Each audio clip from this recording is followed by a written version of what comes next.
오늘 지금 휴가잖아요. 휴가 시즌 8.15 해서 휴가 시즌이어서 우리 교우분들도 많이 해외 여행도 많이 가시고 하셨는데 휴가 시즌을 맞아서 우리 안소연 선생님이랑 남충현 선생님이랑 제천에서 첫 이사간 이후로 처음 오셨습니다. 여러분 환영의 박수 부탁드릴까요? 이제 얼굴이 좋아지셨네요. 서울을 떠나니까. 반갑습니다. 이따가 우리 또 대화 나누도록 할게요. 오늘 그 하늘뜻 제목은 좌파의 멜랑콜리 부제로 전도서와 그 개의 혁명입니다. 이번 방학 때 이런저런 책을 많이 읽었는데 그 가운데서 가장 재밌게 읽은 책이 이 책이에요, 여러분. 2025년 제48회 이상문학상 작품집. 아직 다 읽지 못했는데 그 대상이 그 개와 혁명이라는 그 작품이에요. 예소연이라는 작가하고 되게 젊은 작가. 30 좀 넘은 것 같던데요. 되게 젊은 작가였는데 기발하게 글을 쓰고 그 개와 혁명은 한 24페이지 정도밖에 안 되는데 작은 작품에 대한 이야기를 하고 나서 또 여러분들과 함께 대화를 나누도록 하겠습니다. 참고로 이 소설은 약간 스포일러가 될 수도 있겠는데 장례식장에서 벌어지는 에피소드예요. 네, 근데 이걸 읽다가 전도서가 떠올랐습니다. 그 이유는 이따가 하늘뜻 진행하면서 말씀드리겠습니다. 왜냐하면 전도서의 세팅이 한 번도 그런 생각을 해본 적 없었는데 그 전도서의 세팅이 장례식장이 아닐까라는 생각이 들었어요. 그리고 장례식장에서 망자를 향해 읽는 조사 혹은 후일담 문학 같은 것이 전도서일 수도 있겠다라는 생각을 했습니다. 그래서 오늘 하는 뜻은 이렇게 비교 문학적으로 살펴본 다시 보는 전도서 쯤으로 생각하시면 될 것 같습니다. 우선 이 개와 혁명이라는 소설에 대한 이야기를 먼저 하겠습니다. 소설은 이 책상으로는 24쪽이고 제가 여러분 카톡방에 올렸잖아요. 이게 문장 웹진이라고 한국 무슨 출판 무슨 공사인가 거기 올라 있는 거였어요. 예전에 발표된 걸 이제 심사한 거죠. 거기 한번 쫙 혹시 읽어보셨는지 모르겠는데 한번 쓱 1시간 정도면은 읽는 소설입니다. 단편 소설과 장편 소설의 차이가 있죠, 여러분. 그 분량이 장편은 길고 단편은 짧은 게 이제 어쨌든 분량의 차이이기도 하지만 형식의 차이라고 봅니다. 장편 소설은 주인공이 등장하고 주인공의 삶에 파열선이 생기고 그것을 봉합하기 위해서 이런저런 여차여차 과정을 거치면서 어떻게든 결론에 가서 그 파열선이 이게 매조지가 되는 게 장편 소설이고 단편 소설은 다릅니다. 이렇게 안 원했던 우리들의 삶과 의식에 이상 징후가 발생하고 그것으로 인해 우리가 중요한 거는 그 사건이 발생하고 나서 이전 상태로 돌아갈 수 없게 된다는 것. 그때 딱 이제 단편 소설은 끝이 납니다. 내 삶의 패턴에 금이 가면서 일상의 파열선이 계속 번지는 것을 목도하면서 이야기가 끝나는 것이 장편 소설의 결말입니다.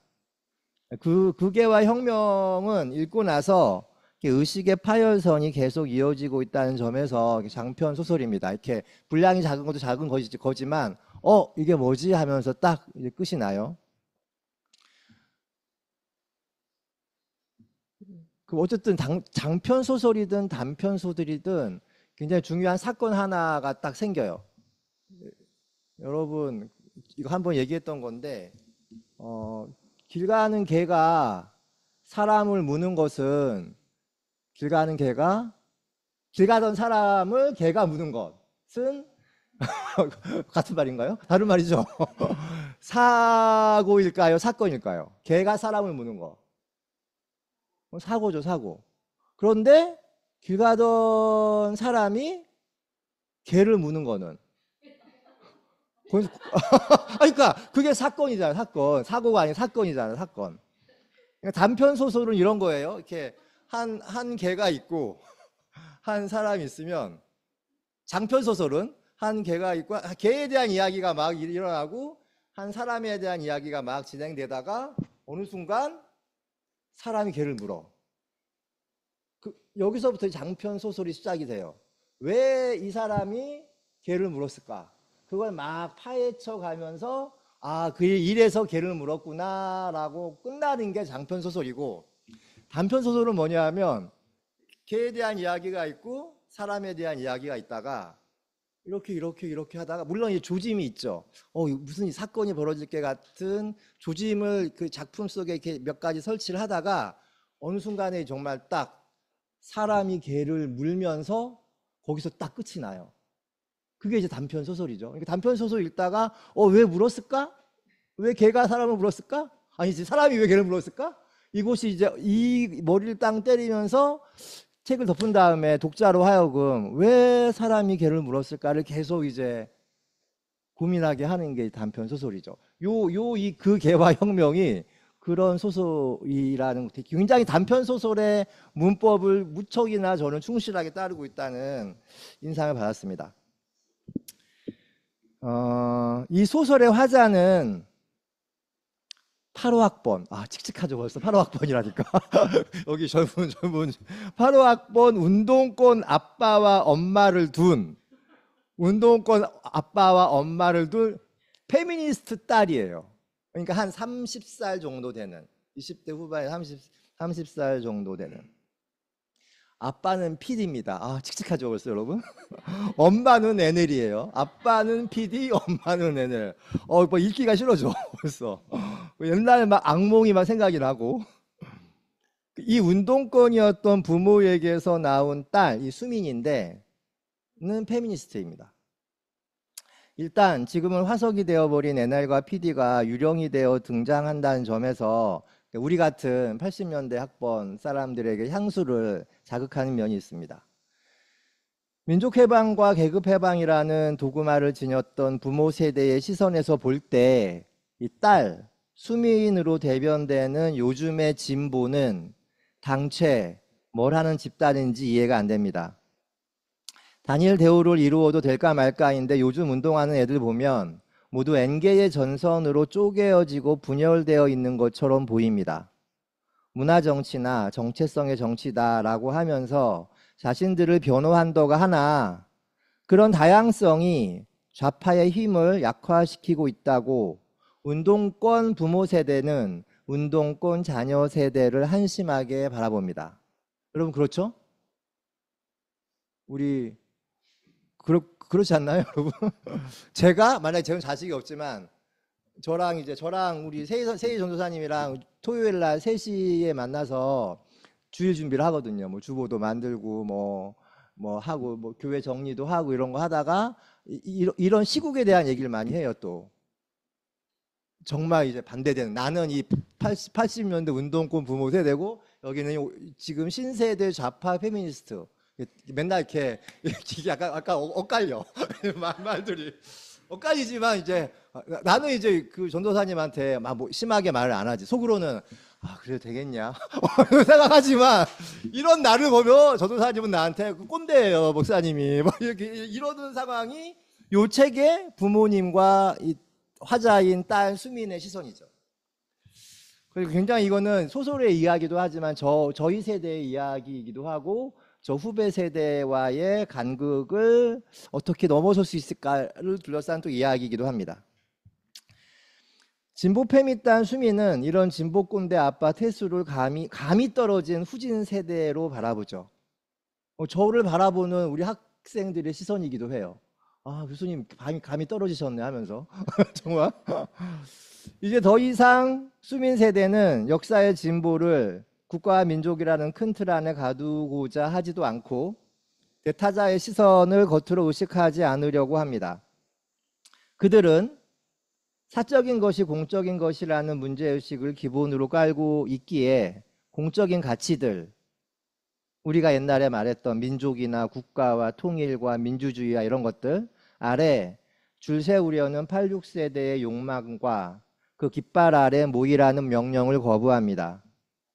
연대의 개념도 전 시대와 다릅니다. 아빠 태수 세대는 서로 다른 집단이 통분되면서 동질화되는 기계적인 일치를 연대로 착각하고 있다고 비판을 하죠. 우리 후배, 우리 딸들 세대는. 우리 세대는 서로 다른 입장과 취향과 태도의 차이를 그대로 인정하면서 각자의 자리에서 서로 꿰어지는 과정이 연대다라고 아빠 태수를 가르칩니다. 그러니까 그것에 대한 분위기가 이제 소설 초반에 나와요. 아빠랑의 시각차, 아빠가 나를 바라보는 것, 내가 아빠를 향해 하는 말들이 이제 소설 초반에 나옵니다. 하지만 이 소설은 86세대와 요즘 애들 사이의 기계론적 대립이 주제가 아닙니다. 소설 그 개와 혁명은 각 세대 운동 패턴이 어떤 특색이 있는지 혹은 한국 현대사회 발전 과정에서 드러난 운동의 흐름, 예를 들어서 화염병 세대, 촛불 세대, 지금 내란 사태를 거치면서 등장한 응원봉 세대가 그들의 정동이 어떻게 변해왔는지 밝히고자 하는 소설도 아닙니다. 왜냐하면 그 8호 학번 아빠 태수가 바로 암으로 죽습니다. 암으로 죽으면서 이야기가 시작되고 소설에 등장했던 하나하나의 에피소드가 다 장례식장으로 모아져 그 일들이 벌어지는데 마지막에는 다 난장판으로 끝이 나요. 죽은 망자를 놓고 어떤 평가를 하지 못하게 미리 장치를 한 것이 아닐까라는 생각도 들었고, 이런 소모적인 논쟁을 피해가는 작가의 굉장히 영리한 장치 같기도 하고, 그렇다면 작가는 뭔가 다른 메시지를 말하고 싶어 하는구나 라는 생각이 스친 것은 당연했습니다.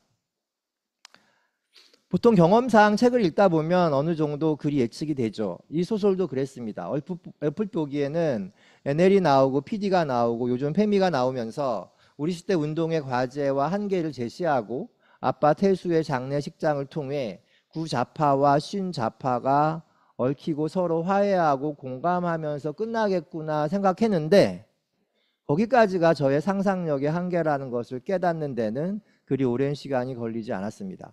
그래서 굉장히 기발해요. 우리의 감각과, 저의 감각과 바이브가 아니라 20대 말 30대 초반의 여성 작가의 시선이 저의 한계를 넘어가는 거죠. 그래서 딱 이제 딱 땅을 치면서 아, 내가 감이 떨어졌구나 라고 느꼈어요. 소설은 아빠 태수가 죽으면서 남긴 수첩에 적힌 지령을 딸이 수행한다는 내용입니다. 아빠가 죽으면서 수첩에다가 지령을 내리는 거야, 딸에게. 너무 발상이 웃기잖아요. 지령을 내리는 거를 수행합니다, 딸이 하나하나. 죽은 구좌파 운동권 PD 계열 아빠 태수가 남긴 지령을 신좌파 페미 딸 수민이, 더군다나 이 지령을 내릴 때 아빠의 말투로 흉내를 내면서 진지하게 수첩에 적혀있는 인물들이 장례식장에 조문 오면 그 사람을 다 구석으로 끌고 가서 수첩을 펴고 아빠의 지령을 전달하는 거죠. 아빠의 말투를 흉내내면서 말입니다. 뭐 예를 들어서 야, 너 그동안 꾼 돈 다 갖고 와, 뭐 이런 식으로 뭐 이렇게 되게 이제 상상해 보세요, 여러분. 되게 재미있는 설정이죠. 장례식장에서 여성 페미가 상주 역할을 하고 추모객들을 맡습니다. 그 추모객들에게 그 죽은 망자의 말투로 망자의 메시지를 그 딸이 전하는 것입니다. 산자가 죽은 자에게 말을 하는 것이 아니라 죽은 자가 산자에게 지령을 내리고, 근데 웃긴 건 뭐냐 하면 그 지령을 받은 산자들이, 조문객들이 그 지령을 수행을 해요. 그 지령을 막 지켜나가는 거야. 그것도 너무 웃겨요. 그러니까 장례식장이 우리가 알고 있는 그런 장례식장이 아니라 그 장례식장을 통과하면서 모든 것들이 좀 뒤틀리기도 하고 바로 가기도 하고 하는 거죠. 예를 들면 이런 것입니다. 첫 번째 지령이 성식이 형에게 전달되는데 내용은 이렇습니다. 그 책에 나와 있는 걸 여러분들에게 읽어드리겠습니다. 나는 그 딸이죠, 수미. 성식이 형에게 다가가 귓속에 속삭이는 것도 있지 않았다. 300만 원은 꼭 우리 수민한테 갚아주셔. 당신 러시아 간다고 했을 때 내가 붙였던 돈. 나는 최대한 태수는 아빠예요. 태수 씨의 목소리를 따라했고 그럴싸한 목소리가 나와서 뿌듯했다. 이 성식이 형은 NL이에요. NL. NL. 이 아빠는 PD잖아. NL과 PD가 얼마나 싸워요. 서로 이렇게 화해할 수 없는 존재잖아요. 지금도 그래요. 지금도. 그런데 어쩌다 둘이 가깝게 됐어요. 젊었을 때. 그런데 이 성식이 형이 북한에서 지령을 받아. 북조선의 지령을 받고 성식은 러시아로 떠납니다. 러시아 가서 뭘 배워오라고. 그런데 성식은 나중에 러시아 인터폴에 잡혀서 국가보안법 위반으로 오랫동안 복역 후에 지금은 풀려나와서 힘들게 생활하고 있는 86 운동권 세대의 이렇게 실존이죠. 옛날에 태수가 성식이 러시아 간다고 하니까 자기는 나는 뼛속까지 PD다. 북조선의 말을 들을 수가 없다. 여러분 그 딱 상상이 되시죠? 근데 친구니까 미안하니까. 그리고 그때 이미 그 결혼을 했는지 안 했는지 모르겠으나 수민이 임신한 상태였죠. 여기서는 여러분 생략되어 있지만 당시 운동권들의 가부장적인 모습, 성적인 뭐 이렇게 그런 것들, 그 운동권 안에서 위계 뭐 이런 것들에 대한 이야기도 있어요. 아마 그래서 강제적으로 임신을 하지 않았을까 싶어요. 아내가 임신을 하고 있다. 그러니까 나는 갈 수가 없다. 러시아로. 왜냐하면 식구들을 먹여 살려야 되니까. 그러면서 미안하다고 태수가 러시아 가는 성식에게 300만 원을 준 거예요. 그 돈을 죽기 전에 수첩에다가 성식이 장례식장 오면 300만 원을 갚으라고 해. 그러면 알 거야. 라고 이제 수민이에게 말한 거죠. 그 돈을 우리 딸 수민에게 갚으라고 한 것입니다. 근데 성식은 그런데 그 수민이가 그 태수의 지령을 전파되는 걸 듣고 수민에게 이렇게 해요. 야, 가서 우리 담배나 피자. 둘이 이게 담배를 펴. 담배를 피면서 담배 피고 나서 아니야, 소주 두 병을 먹고 밖에 나가서 수민이랑 담배를 피고 그 자리에서 250만 원을 계좌이체를 해요. 수민이한테. 그리고 나머지 50만 원은 내가 너한테 담배를 줬으니까 담배 한 가지 준 걸로 퉁쳐. 알았지? 가면서 이제 50만 원은 이렇게 퉁치고 넘어갑니다. 오후가 되자 장례식장은 이거 24페이지에 나오는 본문입니다. 오후가 되자 장례식장은 제법 붐비기 시작했다. 나는 조문객을 맞이했고 수첩을 펼친 뒤 SNS나 사진 등을 통해 알아둔 얼굴을 매치시켜 태수 씨의 말을 전해줬다. 그러면 어떤 사람은 울었고 어떤 사람은 웃었다. 또 어떤 사람은 더러 화를 내기도 했다. 그럴 때마다 엄마는 여러분 뭐였죠? NL이었죠. 그 NL 엄마는 영문을 모른 채 내가 들고 있는 수첩을 뺏으려고 들었지만 나는 결코 내어주지 않았다. 그 이제 태수 씨의 마지막 지령은 뭐였냐 하면 수첩에 적혀 있는 장례식 마지막 날 발인 2시간 전 집에 있는 유자 씨를 성식이 형을 통해 장례식장에 데리고 오는 것입니다. 그 유자 씨가 누군지 막 궁금해지기 시작했어요. 유자가 누구지? 막 이제 하는데 그 유자는 15kg의 진돗개입니다. 15kg이면 얼마나 한 거죠? 좀 큰 건가요? 15kg의 진돗개. 성식은 태수가 타고 다니던 휠체어에 유자를 실어옵니다. 정확히 말하면 유자가 들어간 케이지를 휠체어에 싣고 온 것이죠. 그리고 지령대로 케이지를 엽니다. 그것이 여러분 소설의 마지막 페이지입니다. 유자는 35 마지막 페이지 장을 결말을 읽어드릴게요.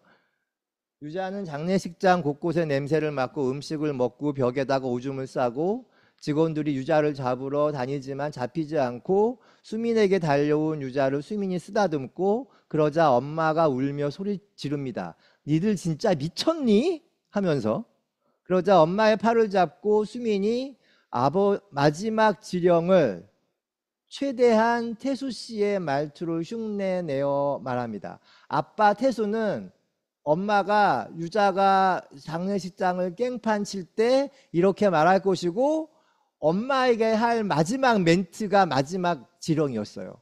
그게 뭐냐? 공여사 자중하시오. 우리의 적은 제도잖아. 이게 마지막 지령이었던 거죠.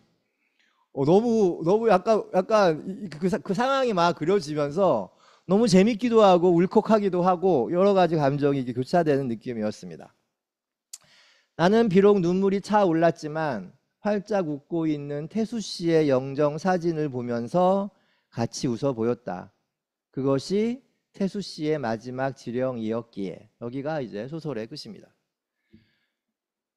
여러분 재밌죠? 너무 요 근래 읽었던 소설 중에서 이렇게 맨날 한강 소설 칙칙하게 막 우울하게 읽다가 이거 보니까 너무 약간 카타르시스 같은 게 느껴지면서 좋았습니다, 저는. 소설 이 극예와 혁명을 읽는데 떠오른 성경이 전도서입니다. 여러분 전도서는 제가 좋아하는 성경이어서 제가 10년 동안 하늘뜻 나누기 하면서 2번 했고요. 제가 기록을 보니까 오늘까지 하면 3번 전도서 본문을 이렇게 사용하는 것입니다. 헛되고 헛되다로 시작하는 전도서는 너무나 매력적인 책입니다. 전도서의 히브리어 제목은 코엘레트. 번역하면 코엘레트는 지혜자라는 뜻이에요. 지혜자. 전도서 1장 1절에 다윗의 아들 예루살렘의 왕 전도자의 말이다라고 밝히면서 그 지혜자를 솔로몬이라고 답하면 편하겠지만 다윗의 아들이니까, 하지만 기록된 언어와 시기로 봤을 때 솔로몬이라고 말하기는 어렵습니다. 솔로몬이라는 이름을 빌어서 누군가가 한 말이죠. 전도서 저자에 대한 모호함은 당연히 전도서가 쓰여졌던 당시의 역사비평적 문제로 전환됩니다. 시기상으로 포로기 다음 시절에 쓰여졌을 것이고, 포로기는 바벨론 포로기 BC 5세기입니다. 내용상으로도 모진 역사를 지나오면서 떠오르는 생각과 깨달음과 관련된 것입니다. 전도서는 여러분 성문서, 우리 구약 제1성서에 보면은 율법서가 있고 역사서가 있고 성문서가 있는데 성문서에 속한 책입니다. 성문서는 시가서, 시편, 아가, 예레미야, 에가를 시가서라고 하고 분류하고, 지혜서, 욥기, 잠언, 전도서, 우리 이제 여기죠. 이 전도서는 지혜서입니다. 그리고 기타 역사서로 구성되어 있는 게 성문서입니다. 성문서가 정경으로 인정받은 것은 기원 후 1세기 AD 90년경입니다.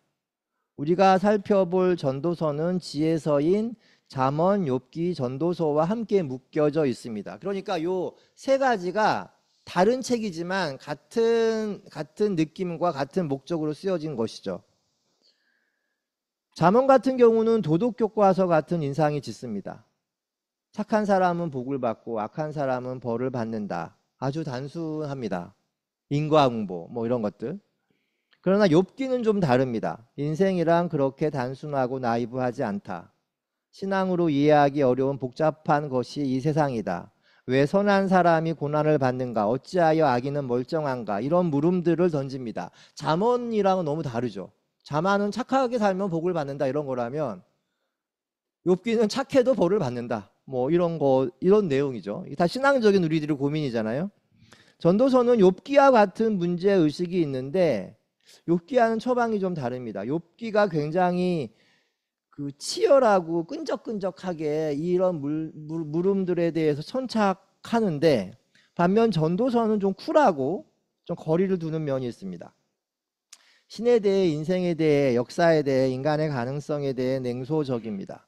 헛되고 헛되다는 그런 전도서의 특색을 가장 잘 드러내는 구절이라고 할 수 있습니다. 결론적으로 포로기 이후 역사와 인생을 바라보는 커다란 세계의 관점, 잠언과 욥기와 전도서가 새롭게 등장했다고 저는 생각합니다.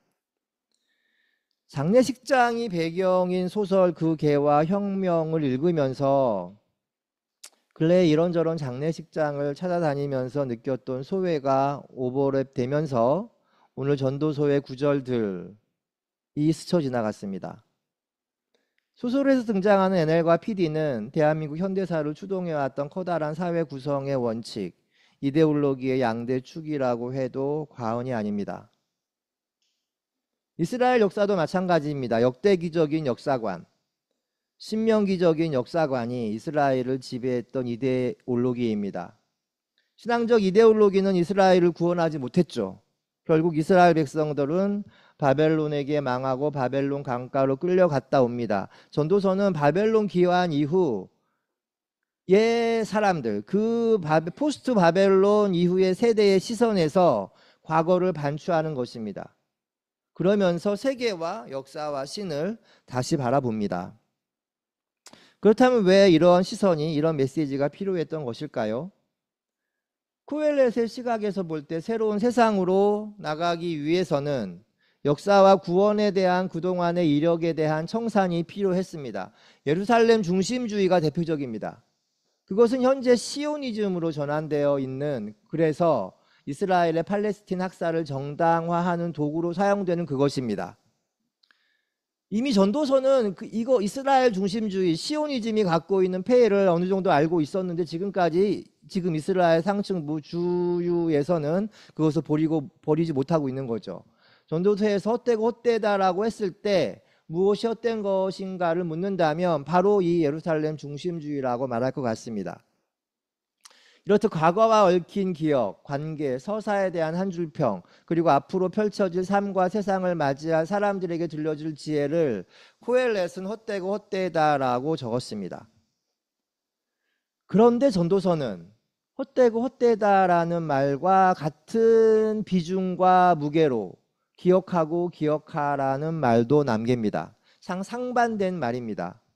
헛되다라는 말은 기득권 세력을 겨냥하는 말이기도 하지만 기득권을 향해 저항하는 진보의 굳어진 태도에 대해서도 경종을 울리는 말입니다.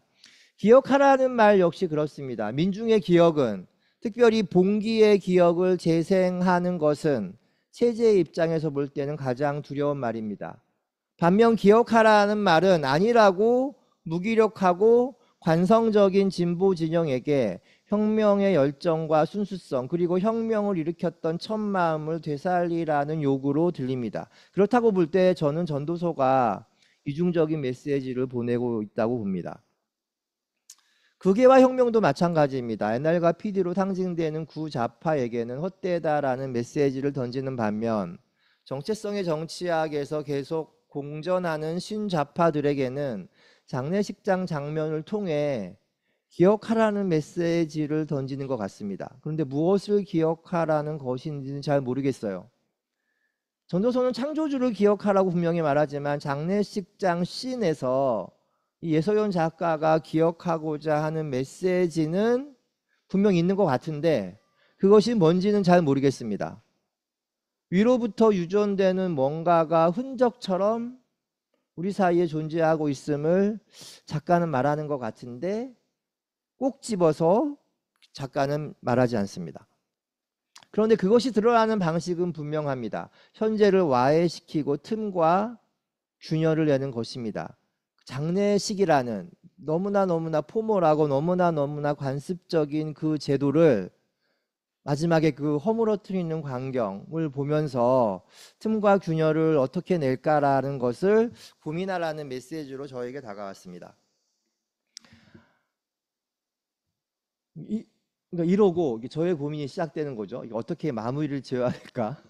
이제 이러고 나서 문득 이제 멜랑콜리라는 말이 생각이 났어요. 멜랑콜리. 그래서 오늘 하늘뜻 제목을 좌파의 멜랑콜리라고 지었습니다. 여러분, 우리가 일상생활에서 오늘 기분이 멜랑콜리해 라는 말 많이 하죠. 언제 쓰죠, 여러분? 이 멜랑콜리? 여러분 멜랑콜리 하신가요, 요즘? 멜랑콜리하다는 것을 언제 쓰나요? 우울함이나 슬픔이나 애환이나 무기력함 등의 뜻을 가지고 있습니다. 이 말은. 그런데 이 말이 처음 사용된 것은 고대 여러분 히포크라테스 선서하잖아요. 의사. 그까지 올라갑니다. 히포크라테스는 인간의 몸에 4가지 체액이 있다고 했대요. 혈액, 노란 담즙, 검은 담즙, 점액, 이 4가지 체액이 있는데 이 검은 담즙이 과도하게 넘쳐 흐를 때 멜랑콜리, 즉 어둡고 우울한 성격을 가지게 된다고 말했습니다. 우리 안에 이 검은 담즙, 굉장히 이거는 존재론적인 거죠. 이게 우리 안에 있는 거야. 그 요소가. 한참 후에 키에르케고르는 멜랑콜리를 불안한 아름다운 얼굴, 불안의 아름다운 얼굴이라 불렀습니다. 불안과 멜랑콜리가 인간을 동물과 구별하는 핵심이라고 봅니다. 동물은 현재만 살지만 인간은 과거를 그리워하고 미래를 걱정하는 존재입니다. 바로 이 능력이 멜랑콜리를 만든다는 것인데, 굉장히 키에르케고르가 비인간 존재에 대한 감수성이 없었던 사람이었죠. 요즘 말로 따지면. 그 개와 혁명에 나오는 진돗개 유자를 모욕하는 발언이라고 예소연 작가가 즉각 키에르케고르에게 반발하지 않을까 싶습니다. 멜랑콜리에 대한 정신분석학적인 통찰은 프로이드에게서 왔습니다. 제가 지난번에 프로이드 얘기 잠깐 했었죠. 자아이드 말고 그 자아이드가 쓰여지던 무렵에 프로이드가 썼던 또 하나의 논문이 에도와 멜랑콜리라는 글이에요. 굉장히 유명한, 멜랑콜리를 얘기할 때 뭐 인간의 우울과 뭐 이런 걸 얘기할 때 이 논문이 되게 많이 인용이 되는데, 프로이드에 의하면 이렇습니다. 에도는 구체적인 대상을 잃은 슬픔이지만 멜랑콜리는 무엇을 잃었는지도 모르는 상실감입니다. 그러니까 에도와 멜랑콜리가 다 뭔가를 잃어버렸어. 그런데 에도의 대상은 확실하지만 멜랑콜리의 대상은 모르는 거죠.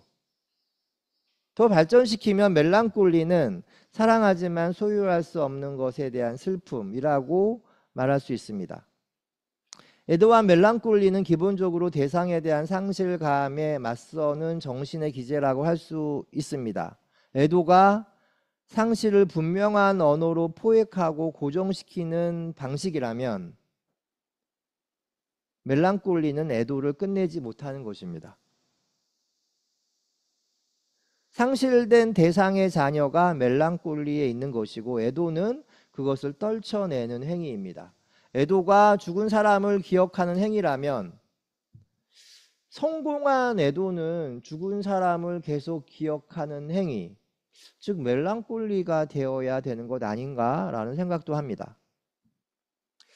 발터 베냐민이 이 멜랑콜리에 대한 역사적 사회학적인 메시지를 부과한 사람인데요.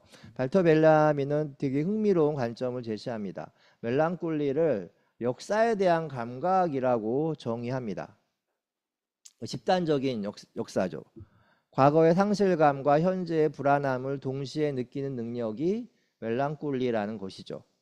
이 대목에서 이걸 어디서 얘기하냐 하면 베냐민의 유명한 논문이 역사철학 태제에서 얘기를 해요. 그 역사철학 태제에서 그 역사의 천사 그림, 파울 클레 그림 우리 하늘 뜻 나누기 시간에 많이 봤었잖아요. 혹시 볼 수 있나요? 그 파울 클레 하늘 그 천사, 이 천사와 멜랑콜리와 변증법 이런 걸 다 이 논문 안에서 얘기를 해요.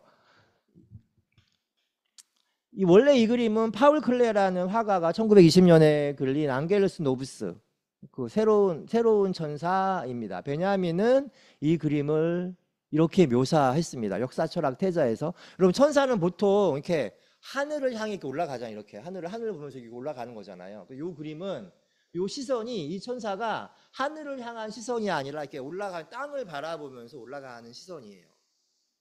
그 그림을 베냐민이 이렇게 말합니다. 그림의 천사는 자기가 줄곧 보던 것들로부터 떠나려는 것 같다. 그의 얼굴은 과거를 향하고 있다. 그는 온갖 난파된 잔해를 쌓아 올리며 그의 발 앞에 내던져진 대참사를 목격한다. 천사는 거기에 머물며 죽은 자들을 깨우고 파괴하던 것들을 복구하고 싶다. 폭풍으로 날개를 접지 못한 채 그저 미래를 향해 날아가면서 쌓이는 과거에서 시선을 떼지 못한다. 우리가 진보라고 일컫는 것은 바로 이런 폭풍을 두고 하는 말이다. 진보가 여러분 앞을 향해, 미래를 향해, 하늘을 향해 막 올라가는 게 진보였으면 이제부터의 진보는 지금 내가 두고 온 이 땅, 우리가 실패한 기억들, 뭐 아픈 사연들을 보면서 이렇게 올라가는 거라는 거죠. 그러니까 진보에 대한 새로운 상상을 멜랑콜리와 덧붙여서 베냐민이 하고 있는 것입니다. 베냐민은 진보와 낙관에 기대어 미래를 응시하는 천사가 아니라 실패와 좌절을 거듭하고 있는 역사를 안타깝게 바라보는 천사를 그 앙겔루스 노브스에서 역사의 천사라고 불렀습니다. 슬픔 많고 한 많은 이 땅에 대한 응시를 포기하지 않는 멜랑콜리한 천사를 클레는 새로운 천사라 불렀고, 베냐민은 이를 받아서 역사의 천사라 부르면서 진보 진영의 새로운 운동의 방향으로 설정하였습니다. 저는 전도서에서 반복되는 기억하라, 헛되다, 헛되다, 기억하라는 문구와 그 개와 혁명에 나오는 유자가 킁킁거리면서 태수의 흔적과 자취를 찾아내려고 돌아다니면서 장례식장을 난장판으로 만드는 소설 속 마지막 장면을 보면서 우리가 지난 역사와 투쟁에서 놓치고 왔거나 흘리고 왔던 것들 중에 구원의 실마리가 있지 않을까 생각했습니다. 전도서의 지혜자는 그 개와 혁명의 작가 예소연은, 그리고 베냐민의 역사의 천사는 서로 다른 시대의 메시지지만 한 가지 점에서 같습니다. 우리가 마땅히 기억했어야 했던 것들, 우리가 마땅히 갚아야 했던 지난날의 부채들, 우리가 앞만 보고 달려가느라 간과하고 묻혀버렸던 작은 사연들을 찾아내고 읽어내야 한다는 것입니다. 그런 점에서 좌파는 멜랑콜리합니다. 지난 과거에서 결코 자유로울 수 없기 때문입니다. 이 말은 우리의 실천과 선언이 현실과 관계없는 허무맹랑한 미래의 유토피아적 신기루로부터 올 수 없다는 것이고, 그렇다면 우리의 진보적인 상상은 앞만 보고 달려왔던 올드한 진보가 아닌 새로운 루트를 통해 확보되어야 한다는 것입니다. 그런 의미에서 막시스트 사상가인 데리 이글튼이 신을 옹호한다에서 한 발언은 무척 유의미하게 다가옵니다. 내가 이해하는 바의 기독교 신앙에서 1차적인 것은 초월자인 하느님이 존재한다는 명제에 동의하느냐 않느냐의 문제가 아니라 어둠과 고통과 혼란 속에 허덕이며 막다른 지경에 이르렀음에도 세상을 변화시키는 사랑에 대한 약속을 충실하게 믿고 지키는 인간들이 보여주는 헌신이다. 결론적으로 우리가 진보적이고 결론적으로 우리가 그리스도인이라면 세상을 변화시키는 사랑에 대한 약속을 충실하게 믿고 수행했던 사람들의 좌절되고 잊혀지고 거대한 목소리들에 묻혀 평가절하되었던 하나님 나라를 향해 갔던 운동들을 기억하고 복원하고 그 의미를 다시 부여하면서 수행해야 하는 것입니다. 상처나고 굴절되고 지연된 미안의 과거를 하나씩 복귀하고 보완하고 보듬어 가다 보면 어느새 덜컥 그날과 그때는 우리 앞에 도래하는 것은 아닐까. 물론 아무도 그렇게 단언하지는 않지만 저는 그렇게 믿고 싶습니다. 그것이 오늘을 살아가는 멜랑콜리한 진보적 그리스도인들이 지니는 운명이 아닐까도 싶습니다. 잠시 묵상하겠습니다.